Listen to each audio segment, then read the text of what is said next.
mina olen GLS-il käinud juba 3 korda ja see on minu 4. aasta. Ma naudin seda väga, sellepärast see annab suurepäraseid võimalusi õppida juhtimist maailma parimatelt juhtidelt. Jakob Kill, kes on hetkel Kaitseväes, tahaks kindlasti ka tulla, sest et Kaitseväes on juhtimine üks põhilisi asju, mida peab oskama. Kahjuks ta ei saa tulla, aga võib-olla sina saad.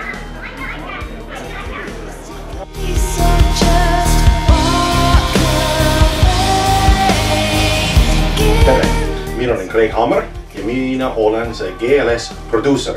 Ja see producer tähendab, et ma olen seal, kes koordineerib kõik see töö ja kõik, mis toimub lava peale ja seal suur saalis.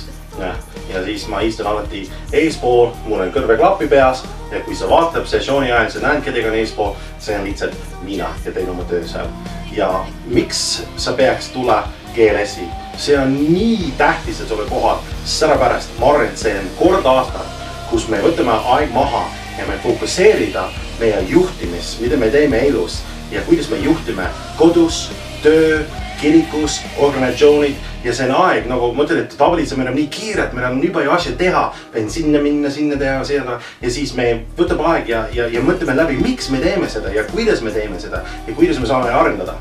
Ja mina sooviksin, et tule GLS-i ja võta need 2 päevad endale, organisatsioonile, kogudustele, tööle ja kuulab, mis on sa räägitud ja mõtleb oma elus, kuidas sa saad need asjad rakendama, et sina muutub paremaks juhiks.